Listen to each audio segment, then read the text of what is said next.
This is Michelle Stocker speaking. I am the Director of Sponsorships and Special Events here at the Chamber of Commerce of the Palm Beaches. So to each of you that have joined this webinar, thank you so much for joining and taking time out of your day. And as you know, like most organizations, doing webinars is a whole new thing for us. So I just want to go over very briefly a couple housekeeping items so we're all on the same page and can get the most out of this webinar together. So the first thing is we did choose to turn webcams off. So if you're trying to turn yours on, we actually are keeping those off to keep focused on the speakers for this type of educational webinar. If this was a networking webinar with a different purpose, we would have all of your wonderful webcams on and see your lovely, shining, smiling faces. So your webcams are turned off. The other thing is I'm going to ask everyone to please mute your phone. We find that it's just the world we're in now, that there's sometimes background noise that you're not even aware of that's coming through on the call because we're all at home with dogs, cats, children, spouses, and all kinds of things going on, right? So please keep your phone and or computer muted. And the last thing is that we certainly want to entertain questions, and we look forward to a discussion, but we're going to hold that for the end. And the way that you can do that is by your name. There's a drop-down arrow, and for those of you that are new to this, if you click on your drop-down arrow by your name, there will be a chat option that might be turned off right now because we're holding all chat questions to the end, but you will have a chance to ask questions. So with that said, I am going to now introduce our speakers, and we're going to go ahead and get started. So our speakers today are Scott Williamson and Heath Gieson. And Scott Williamson is a Vice President of Information Services at True Digital Security. He is highly experienced as a veteran enterprise IT and security architect. He's worked with global corporations and highly regulated environments, and he has leveraged that expertise in the development and management of True Security Operations Center, as well as leading their incident response team. He also sits on the Academic Advisory Board at Oklahoma State University, and yes, if you guys are wondering, he is calling in from Oklahoma that yesterday had sunny, happy weather like West Palm Beach. All right. So he, alongside his capable team of security analysts who have received high-level training and maintain security clearances, which means that they can do government work, Scott works closely with clients not only to intercept and remediate security incidents, but plans for improvements that will make them more efficient and secure going forward. He maintains a number of certifications, including CCDP, CCNP, and VCP. All right, so I'm actually going to hand the meeting over to Scott. Heath will get a formal introduction that is much deserved and just as interesting. And just so you guys know, Heath is actually sitting here not too far from us in Delray Beach, where they have an office. Well, they have an office in West Palm Beach. They have offices around the country, which you'll hear about later. But we will formally introduce Heath a little bit later. So with that said, I am going to advance the slide and hand the presentation over to Scott. All right, Scott. Oops. Give me 1 second to advance the slide. There we go. All right, excellent. All right, well, thank you very much for the introduction. Can everybody hear me okay? Okay, so we can go ahead and advance the slide past this. Somebody wants to see my ugly face, but we can go ahead and go to the next. When we began working with clients with COVID, with the COVID outbreak and the work from home and everything, one of the things that we talked about internally, and we have had clients reach out to us is, you know, when deployments were being done, they were done quickly. They were done with the intention of getting people to be productive back on the network, you know, performing their business duties. And oftentimes the security of what they had implemented was a second thought or an afterthought.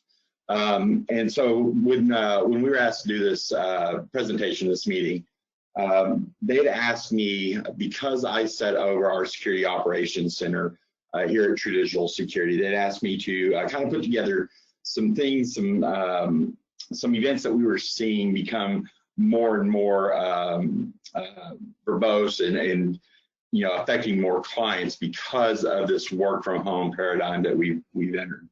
And so really, Heath has a lot of this presentation to go with. I've got a few slides here to just talk about some of the trends we're seeing today.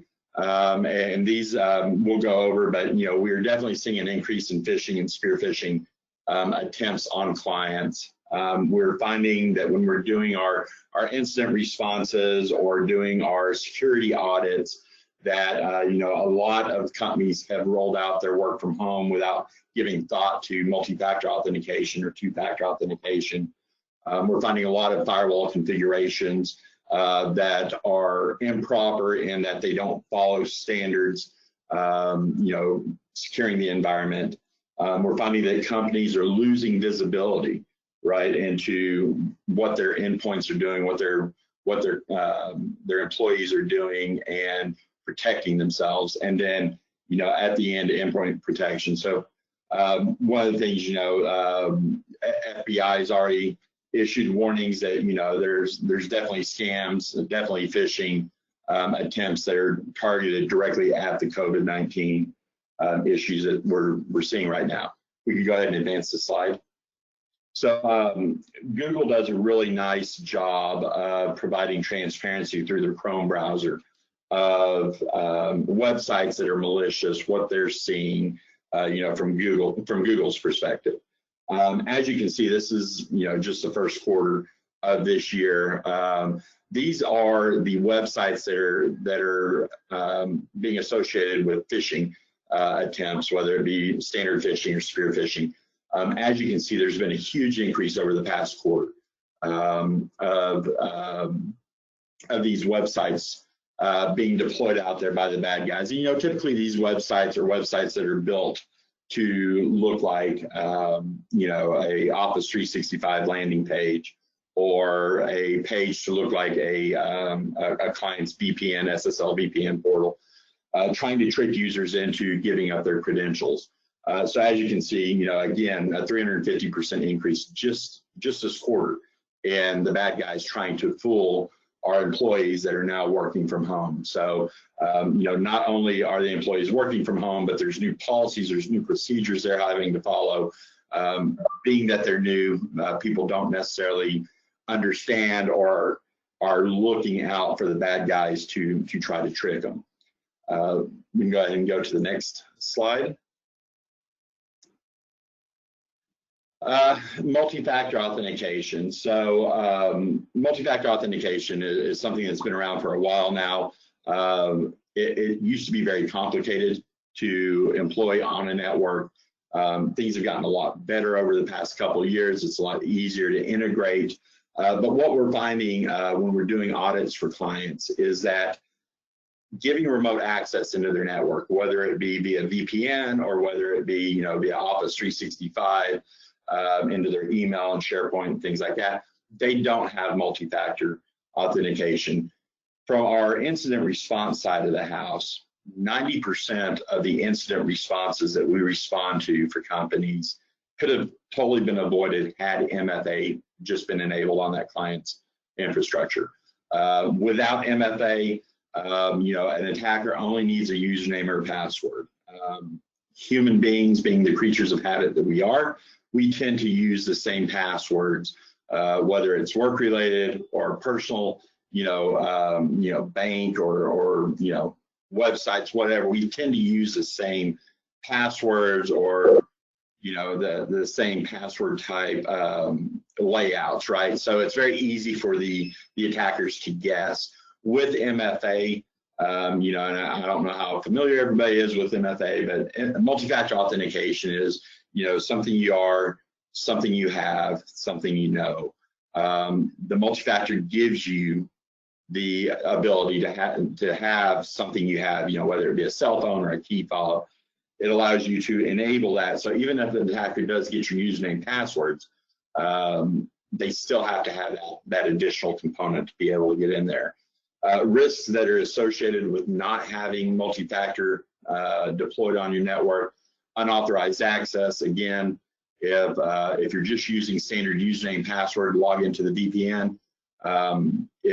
If an attacker gets that, whether it's through phishing, brute force, guess, they're going to get access to your network. Ransomware, everybody knows what that is. We've seen a major uptick in extortionware, and then data exfiltration. The bad guys getting your data, pulling it out, using it, from the intellectual property perspective or for the extortionware perspective. And so just to give you a quick breakdown on the difference between extortionware and ransomware. Ransomware is a one-time thing where they lock your computers down, they encrypt everything, they demand payment, and then they'll unlock it for you. Whereas extortionware, we're seeing more and more bad guys move to it because it is something that keeps on paying.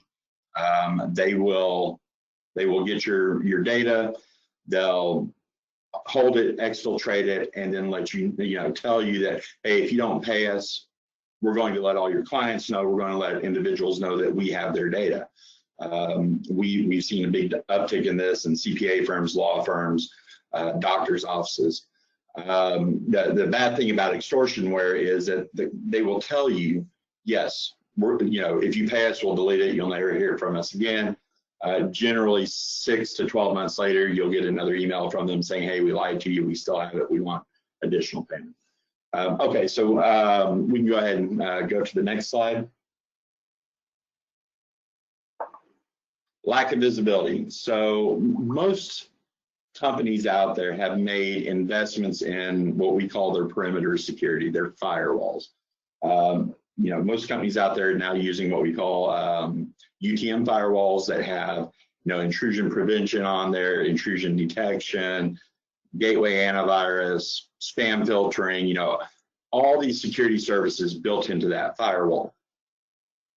As companies were deploying work from home solutions over this past quarter, a lot of them found out that their firewalls weren't sized, or their available bandwidth was not adequate to have users remoting into their networks, taking up that bandwidth, and then going back through that firewall out to the internet to do their SaaS services or their day-to-day business services. So a lot of companies have gone in and done what we've called enable split tunneling, where at the client's computer, the laptop that's sitting at home, the VPN client is making the decision, do I send this data to the corporate network, or do I send this data just directly to the internet? That helps cut down on the processing on the firewall. It helps cut down on the bandwidth. Unfortunately, when you do that, you're losing all visibility through your firewall as to what that endpoint is doing. It could go to a phishing site, your firewall would never catch it. It could get infected with something, your firewall would never catch it because it's bypassing the firewall totally. Then once it becomes compromised, it does have that direct connection into your corporate network, so the bad guys can start doing what they need to do to get inside the network because it's got that connection. Again, risk associated, same risk. You've lost visibility through your firewall, which is generally a lot of times in a client environment is that first point of demarcation where we're blocking the bad guys, and we've totally bypassed that by enabling split tunneling. Go ahead and click on the next if you don't mind. Lack of endpoint protection. We have found a lot of companies, a lot of clients, they didn't have a work from home program or an extensive one in place. They didn't have available laptops for people to work with, and they couldn't buy laptops because everybody has been buying laptops, so there's a huge back order on them. So a lot of clients are allowing their end users to work from their home PCs, providing them the VPN software, and say, go for it. Well, the problem is you know, we ask the clients this question: would you allow a user to pick up their computer, walk into your office, and just plug into your network without having any kind of tools on there, you know, antivirus, checking on patches, you know, making sure they're up to date, making sure that, you know, the user's little son Timmy didn't have Roblox installed and all kinds of adware?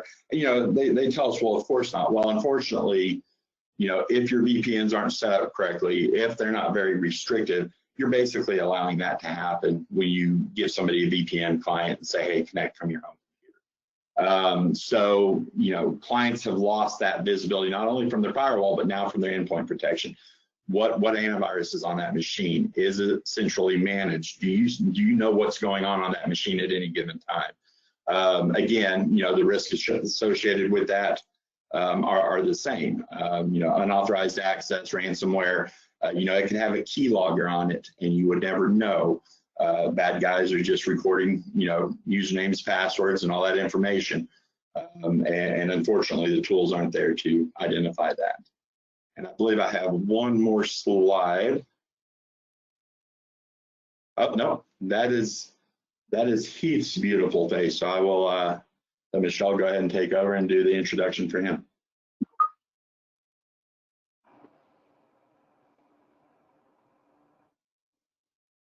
Muted. Hi, everyone. I want to do a check. Heath, can you hear me? I can. Excellent. All right. Okay. So a much deserved proper introduction. Heath is a vice president of operations. And I'm going to shrink give me 1 second here, Heath. Okay, let me start over. Heath is vice president of operations. He began his career as a computer lab technician. I actually love this about Heath when I read this. He was studying political science and journalism, and then he quickly realized his true calling. So he took a position as the manager of information systems for a large national manufacturer. After leaving this position, he became a technology consultant and eventually specialized in IT security. Heath made the transition from being a consultant to managing teams of technical resources, from service desk personnel to specialized consultants. Early in his career, Heath was recognized as one of the most influential up-and-coming tech leaders by the South Florida Business Journal, and he has since served on several SFDJ CIO roundtables. Heath has been with True IT, which was formerly named SL Powers, since 2005, when he came on board as the Director of Technical Services. At this time, Heath serves as the VP of Operations. His leadership on True's technical team has been one of the key contributing factors to True's having been named to the elite 150 list of the world's best MSPs by CRN Magazine. Heath, thank you so much for joining, and we look forward to hearing from you, and I'm going to hand it over to you. Thank you so much, and thank you for that kind introduction. That wow, you made me think about things I forgot we'd done.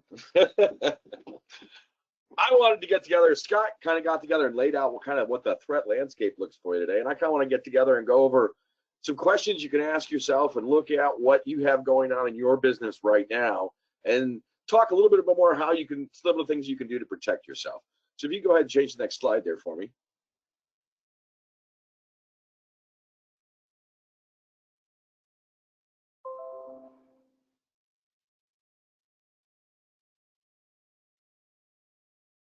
There we go.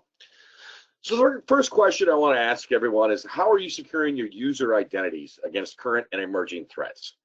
And I know that can be kind of a loaded question, especially if you don't work in the tech space like Scott and I do. We sometimes forget that normal people need a little bit more understanding on what we're trying to say. And trust me, it goes both ways. Sometimes we have to understand, it takes us a little while to understand normal people as well, as we like to say. Anyway, really what this is talking about is the username and password, how your people log in and authenticate to your systems. How do you know that that person is who they say they are? How do you know that someone else doesn't have their username and password? And really, that's the first step in protecting your system, right? Is really protecting those identities. We're going to talk a little bit about that, but one of the things that you have to worry about, one of the ways that those identities are frequently compromised is through email. If in today's day and age, we get hired to show somebody their vulnerabilities, or if for some reason Scott and I decided to switch to the other side, which we would never do, but if we did, and we wanted to compromise someone's data systems, we wouldn't spend hours and hours doing complex math, trying to reverse engineer an encryption and algorithm, or and we would do is we would send a whole bunch of emails to a whole bunch of users within inside the organization, because eventually one of them is going to click on it and open up a link that they shouldn't, and maybe fill out a form that looks like it's legitimate, but it's not. And that's what a phishing attack is all about, right? It's easier to fool people than it is to fool computers. So the first thing you need to do is make sure that you've got a good tool in place that can protect your incoming emails from those types of things. There's also mechanisms that you can do, like putting a banner on every incoming email that's from companies that you don't recognize. Work with a company all the time, maybe you don't need to do that.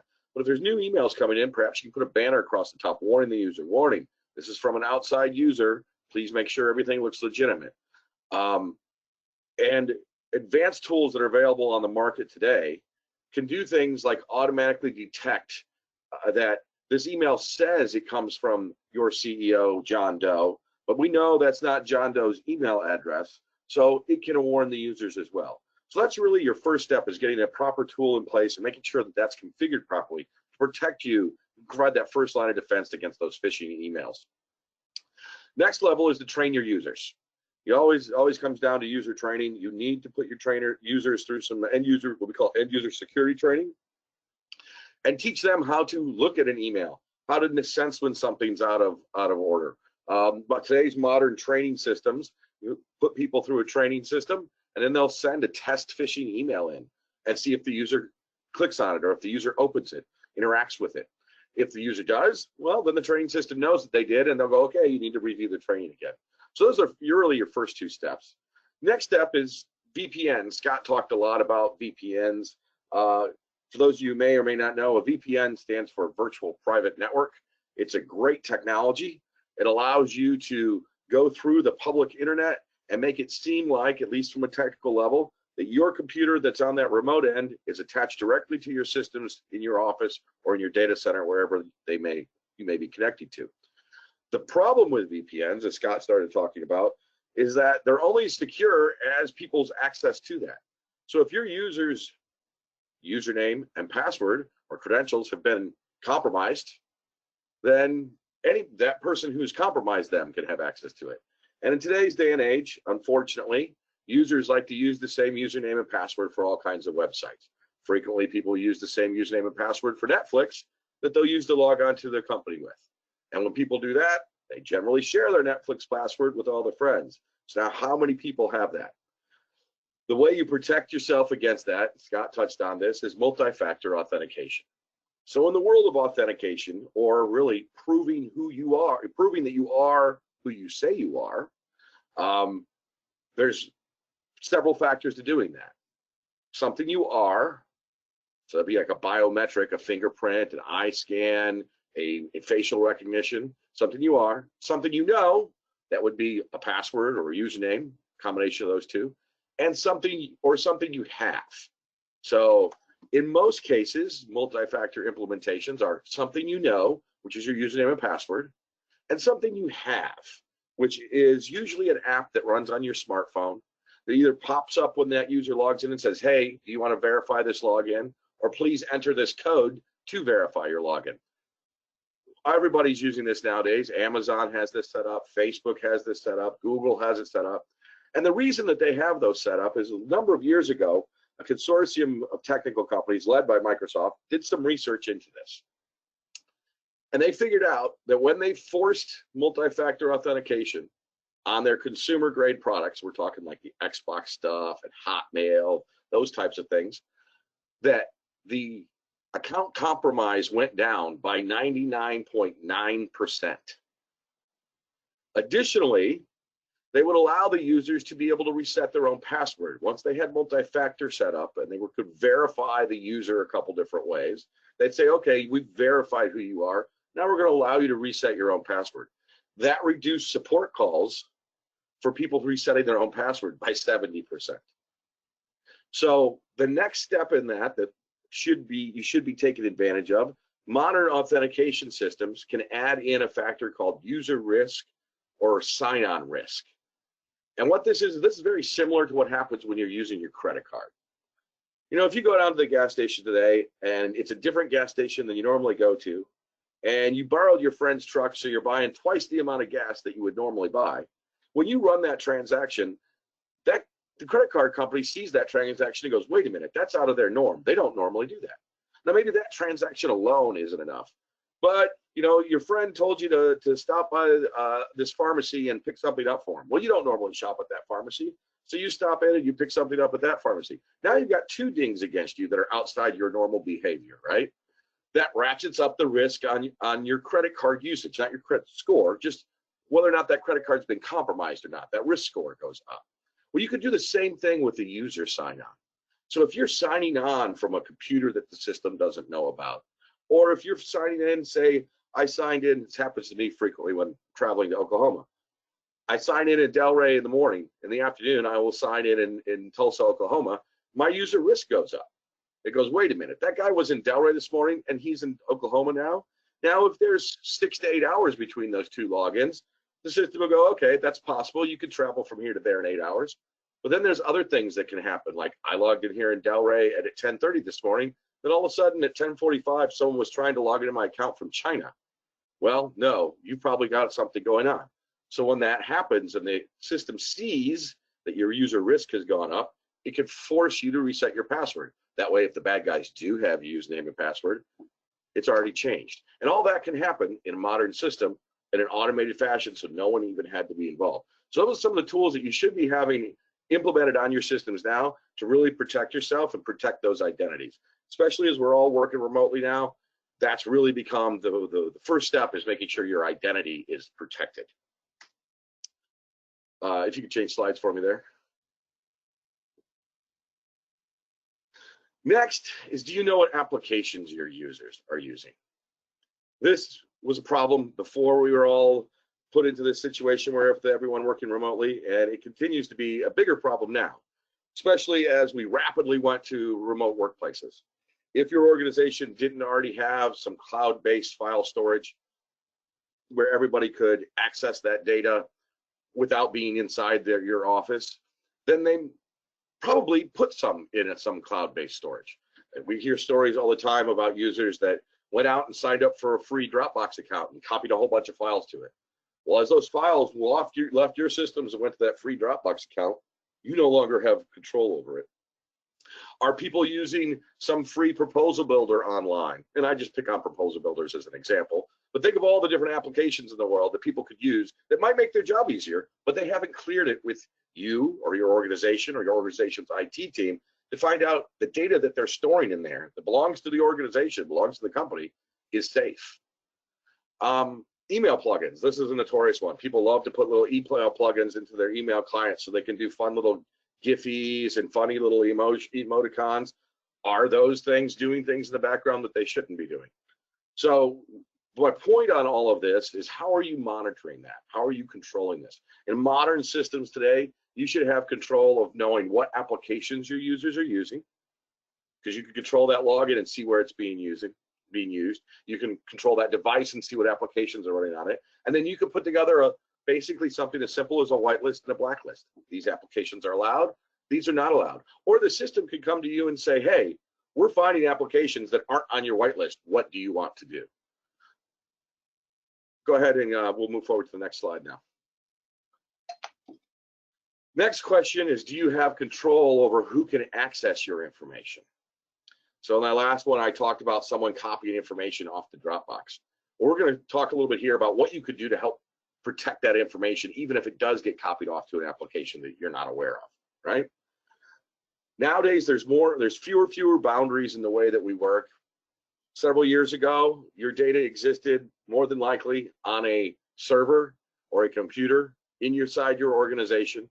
It was sitting in there on a drive, on a particular folder, and we built things called access lists. So we were already in this walled garden of protection, inside the office. And then we built access lists and said, okay, John can access this file, Susie can't, Kim can have access to this one, Tom can't.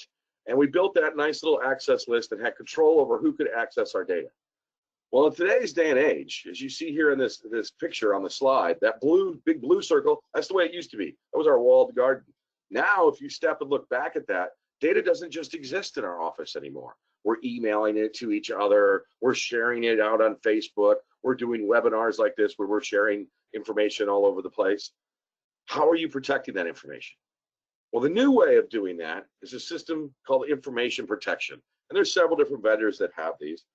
And what the idea is, instead of controlling the access list and putting the security and trying to secure where the data is located, now let's put the security into the data itself.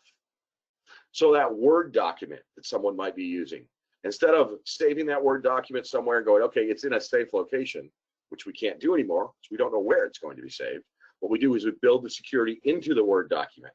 And when same type of access list applies, but it's inside that document. That allows, if Tom is not supposed to have access to that document, even if he gets a copy of it, he can't open it because he's not allowed to open that document. The security is built right into it itself. And that works with all different types of data. The other things that you can do with information protection is you can set up retention policies with information protection. So I'm sure we've all have stories in our companies of something like this, where there's a new person who comes on board, works in order processing, got a big client who came in, placed a huge order. He got put in charge of processing that order and make sure everything went out the door properly.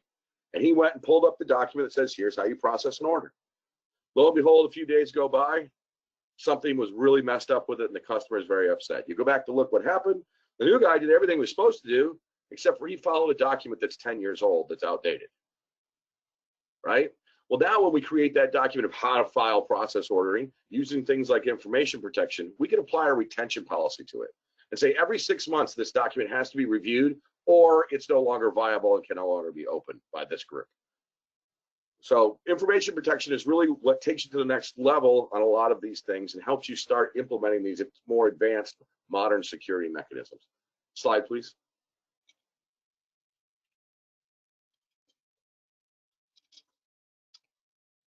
Are your end users' devices now utilized for work more secure? And this is really goes back to talk about that VPN. We talked about how the VPN is only secure as the people have access to it. While the other layer on that is the VPN is only as secure as the devices that are using it.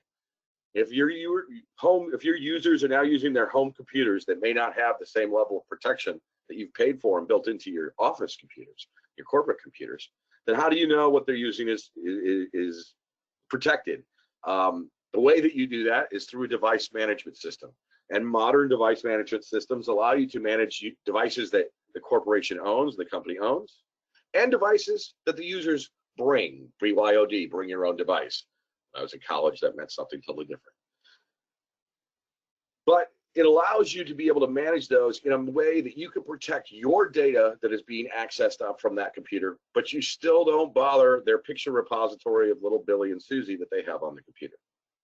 It allows you to do things like, you know what, this is a home computer, you don't have a sufficient level of antivirus or advanced threat protection on your computer. We're going to give it to you, we're going to put it on your computer, and now we'll allow you to come in. So you can really start managing those devices and managing how compliant are those devices, and then start updating and fixing those devices for the users, all in an automated fashion through modern device management systems.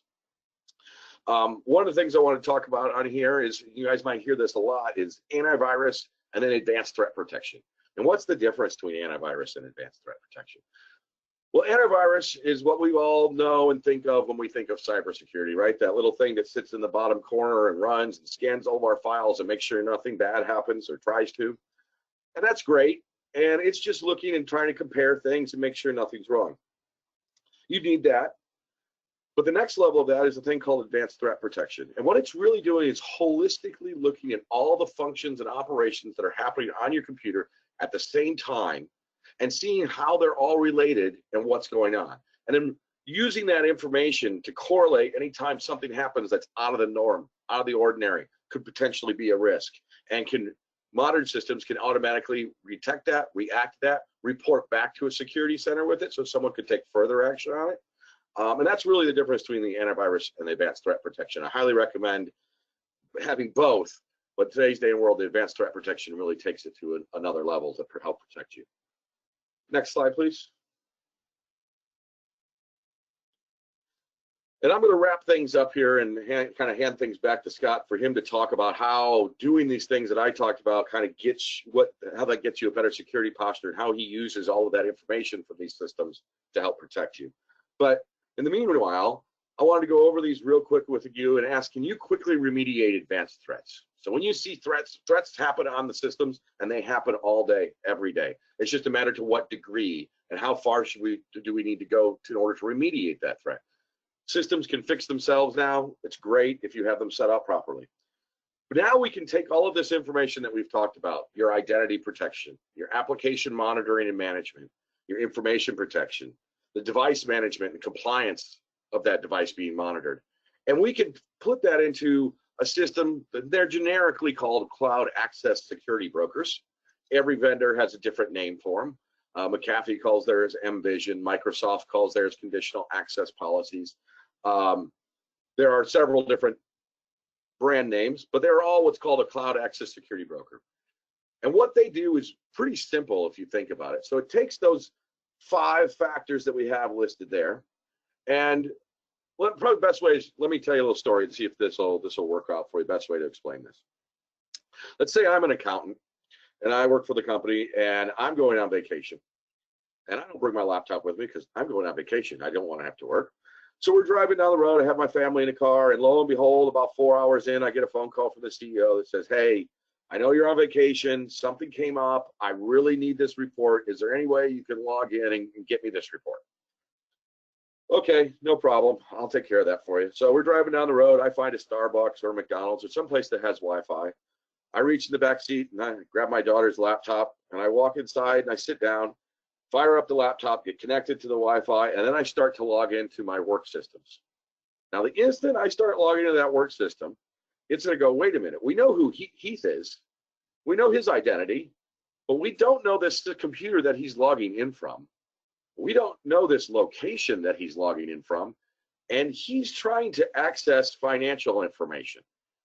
This is going to set off some flags. My risk score is going to go up because I'm logging in from somewhere I don't normally log in from, on a device I don't normally log in from, and I'm trying to access financial information.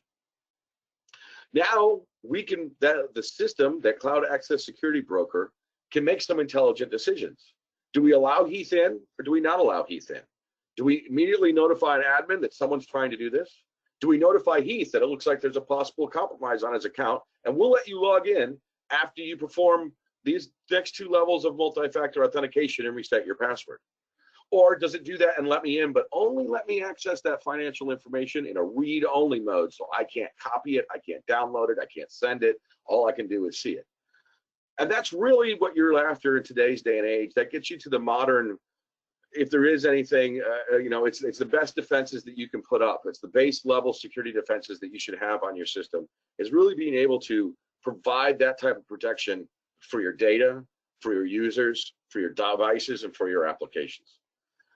That said, I'm going to kind of hand things back to Scott so he can tell us how he takes the information that comes from this stuff and better protect your network.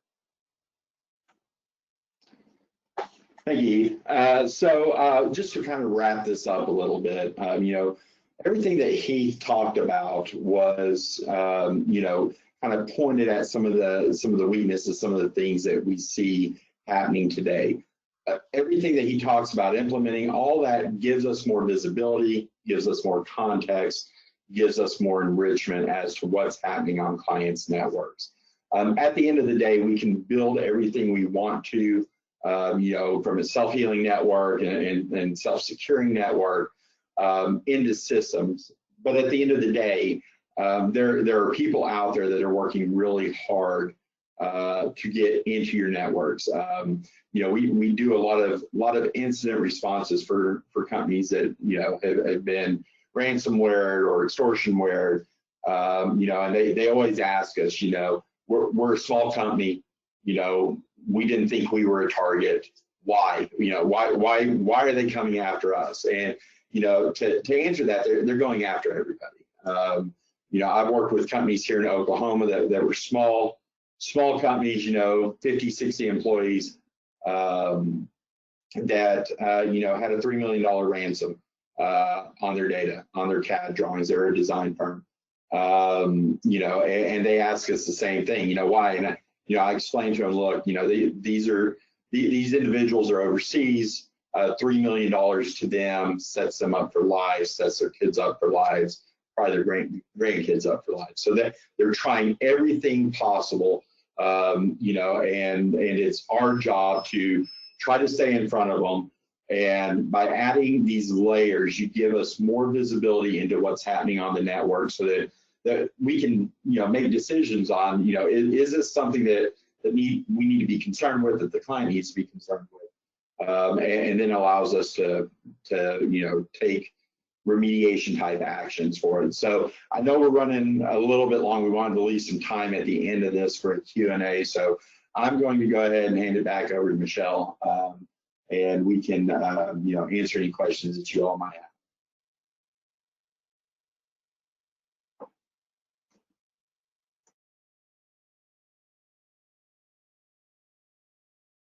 Okay, can everyone hear me? I had to unmute myself. Yes. Yes, we hear All you. right. Okay, so Scott and Heath, that's very interesting, and I'm going to admit that I am the one who is guilty of the Netflix example that you gave, innocently using the same password over and over because I'm always afraid I'm going to forget it. And I'm now trying, since working remotely, to use more of a random password, write it down in a secure place, and then use that. So that was a very good point that you made that many of us are guilty of. So I'm going to admit that. So thank you for that. That was a good point that you made. That's an innocent thing. Okay, I'm going to open this up. If Kirby could please help me and open up the chat. And I'm going to ask Michelle, I just wanted to say real quick, that's one of the reasons why that multi-factor authentication becomes really important, because that means your password becomes less important. Yes, you still need the password to log in, but you also have that multi-factor. So even if your users are sharing passwords across things, and some reason your Netflix account gets compromised and someone gets your password, they still won't be able to log into your work account because they won't have that other factor, that application on your phone that says, are you sure you want to log in, or makes you put a code in. That's why multi-factor becomes so important. We know we're not going to change every user's behavior out there, right? But we can definitely implement systems like MFA, the multi-factor, that allows us to correct that and give another layer of protection on top of it. That definitely makes sense. And for those of you, I would suggest the beauty of being a Mac and iPhone user, which I would say has its limitations as well. But the one thing is I have set up on Google in my personal things is multi-factor. I log in on everything so that I can see, right? It's always asking me for that. So I have set that up on everything. So that's interesting. So yeah, so I'm going to open it up to see if a question has come in. Actually, while I'm waiting for questions, and I do want to encourage them, Scott answered a question. My question when I was listening to his presentation was, is everyone a target, or only certain types of minimum size and or types of industries of companies more than others? But you answered that question. And you gave the motive, which is the ransom motive. So has that changed since COVID-19, I guess is my question, or has it just exponentially gone up? Has the targets changed since COVID-19, like the industry or size of company, or the numbers have just exponentially gone up? No, they really just exponentially gone up. Everybody's a target now. One of the interesting things that we did see is that we monitor quite a few medical facilities networks, and we did see an increase in the bad guys trying to get into the hospitals. and things like that, because they felt like with COVID and everything else, that if they could breach a hospital, if they could lock a hospital down, that they would get payment, very quickly, and there wouldn't be much negotiations, right? So we did see an increase in there, but everybody is a target. I mean, we've done incident responses for small mom and pop fabric stores or fabric companies, all the way up to large energy companies. So everybody really is a target. It's a target of opportunity.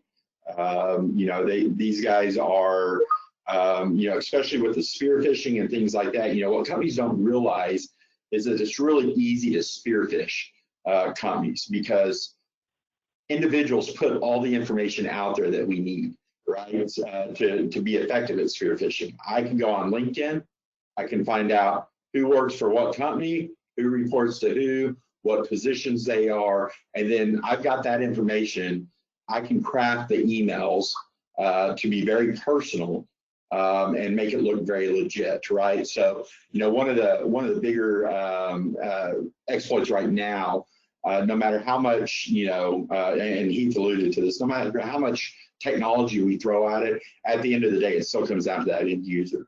And more and more of our IRs are business email compromises, where people will get in the middle of email conversations and create rules so that emails get routed through them.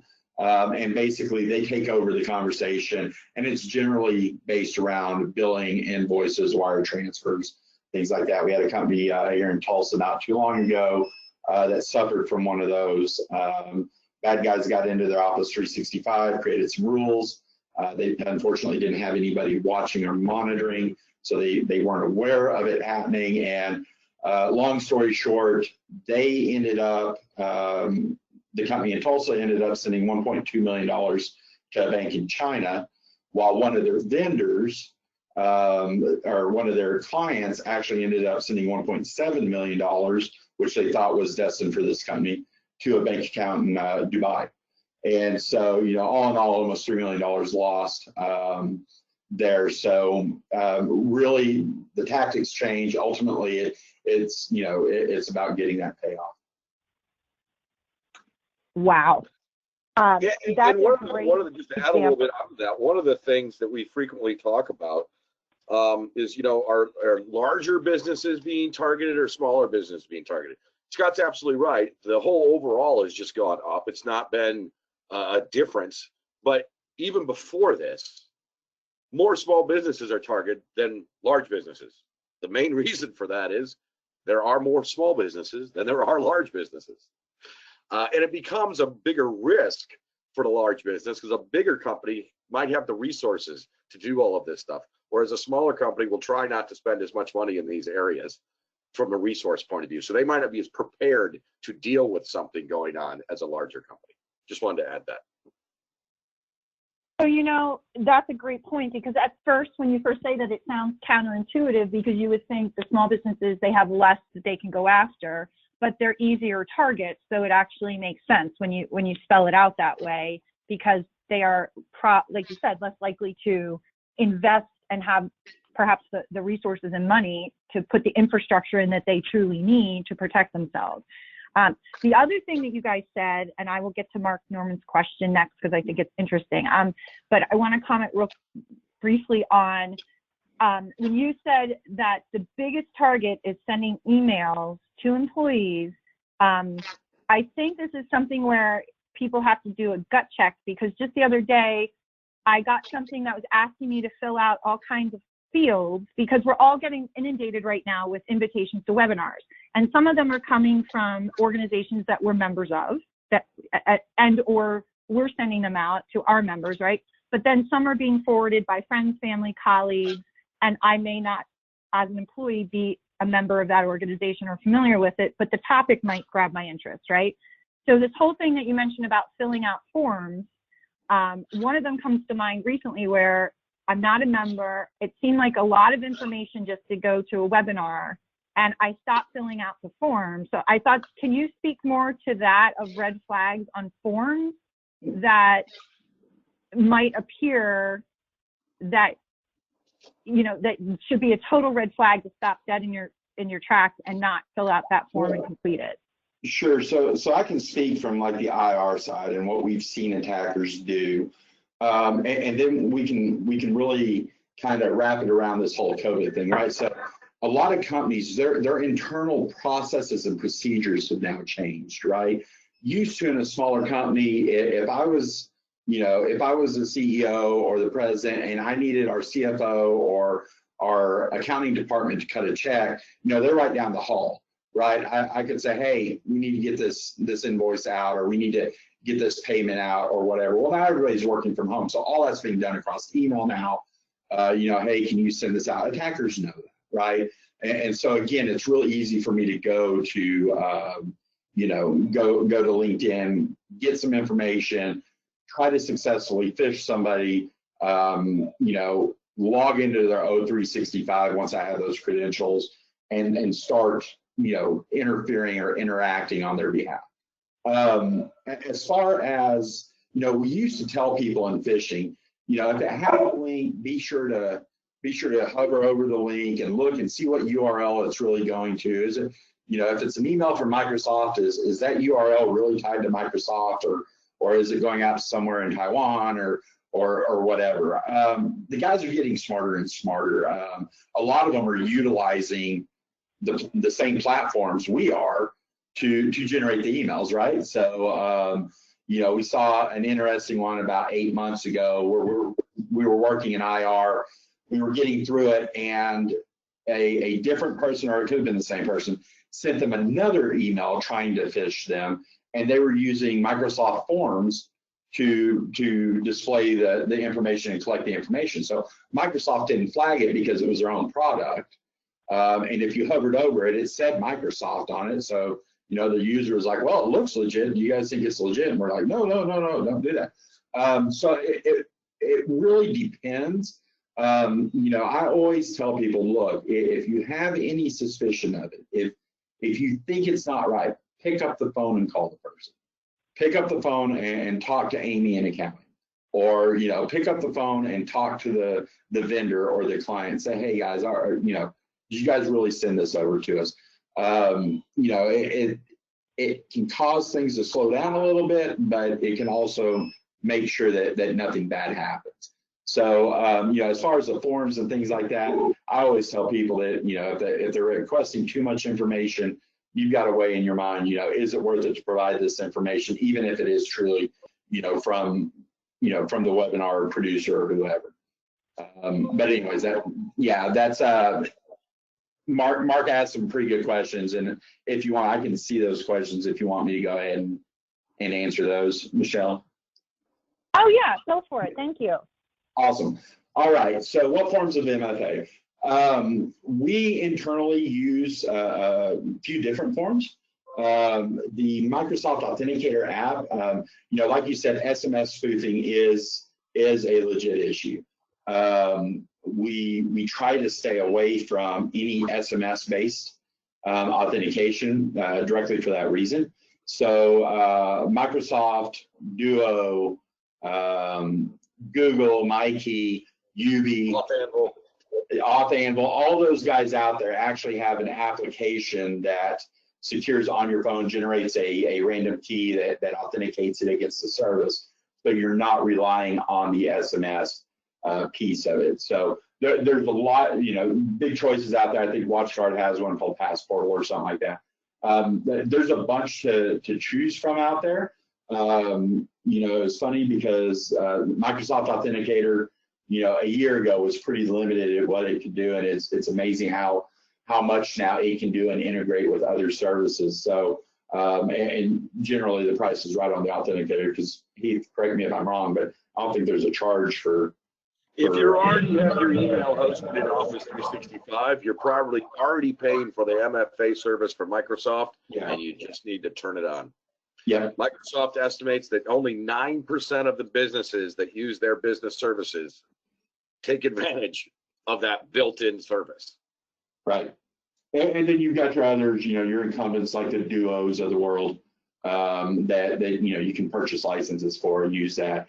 If cell phones are a no-no, a lot of those vendors have physical tokens. The duos and the my keys, and those are tokens that you can have on your keychain or carry around with you that will randomly generate those codes as well. To answer your next question, Mark, fish training resources, there's a ton of them out there.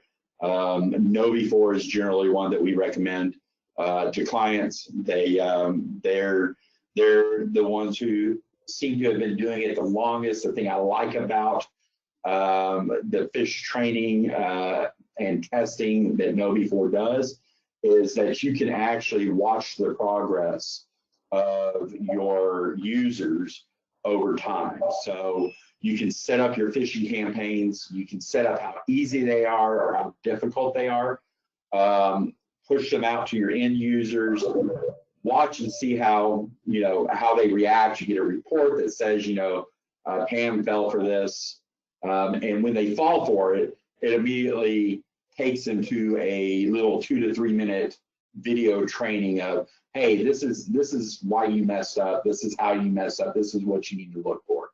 With KnowBe4, it's it's a yearly based contract. You can do as many tests and things like that as you want with them, right? So over time, first month it's going to look pretty bad. We do some phishing testing for a large electric co-op that has like 13 member electric companies, and we do their fish testing for them and all that. And every month we roll these out. We make them a little bit more difficult, and we curate the reports and send them to upper management and say, hey, you guys did better this month. You did better this month.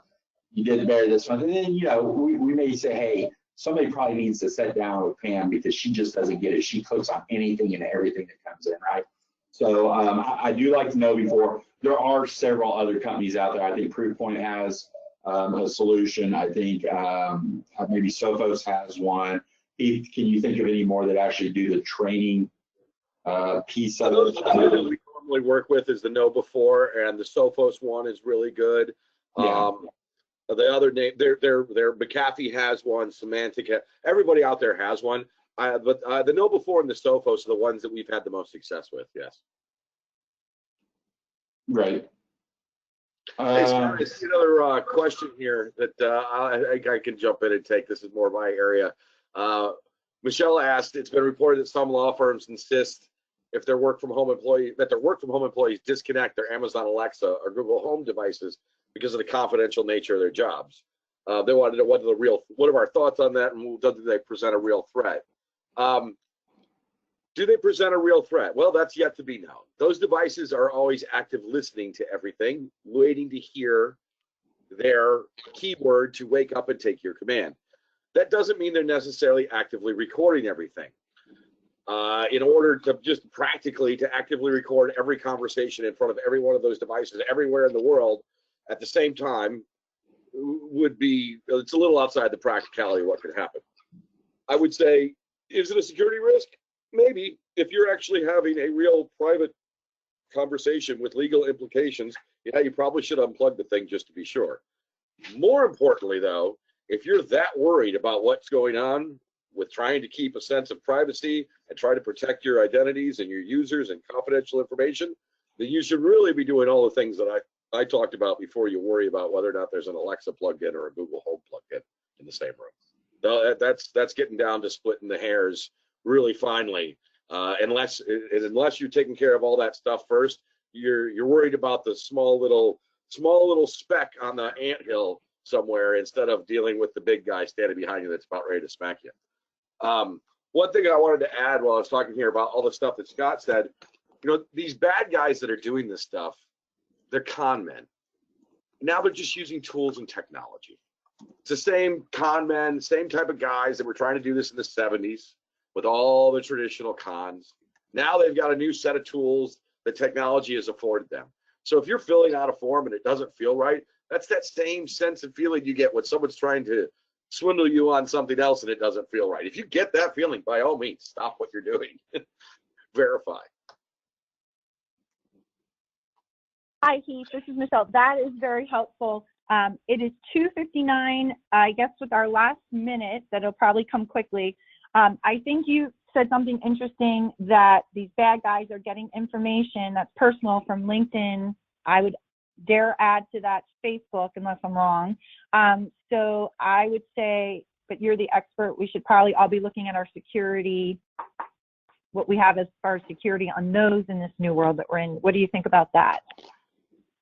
Yeah, I mean, you should be a little bit careful about what you're putting out there and who you're sharing it with. But at the same time, we all grew up, or at least I did. I might be showing my age. I grew up at a point in time. All your information was in a local phone book too, and that's what they used to use. So is there a difference? Yeah, there's a little bit more of a difference. You can get a little bit more information from LinkedIn and Facebook now than you could from the old-fashioned phone book. But that information's been available to people who want it for a very long time, and we're never going to stop that. So really, you can protect yourself. You can watch what you put out there, because it could come back around to you. But the real goal is making sure you put all the right mechanisms in place to protect and make sure you can properly authenticate, properly protect your data and assets. Well, thank you. So I would like our audience to know, and first of all, thank you, Scott and Heath. I think that you did an excellent job talking to those of us that are not experts in your field. You made it very interesting, engaging, and practical tools that we can all walk away with, and a new awareness of what we may need to put in place and reach out to companies and experts like you to help us do that. For all of our listeners, I'd like you guys to know that True Digital Security is a loyal chamber member. You can find their contact information on our website. We also have a special COVID-19 red button for resources for all local, small, state level. We have national level chamber members and visitors to our website. Please reach out to either me or go on our website. True Digital Security is a resource listed if you click on our COVID-19 red button on our homepage to get to additional resources. We have a whole section on digital security companies that are chamber members and credible and have experts like Scott and Heath on their leadership teams and working with clients. So, Scott and Heath, thank you so much again. I'm so grateful for you sharing your time. I know you guys are busier than ever, so thank you for taking time out of your busy schedules to do this educational webinar for us today. Thank you so much. And with that, I'm going to end the call and wish everyone a safe and healthy day and rest of your week. Thank you. Thanks, everyone. Thank you.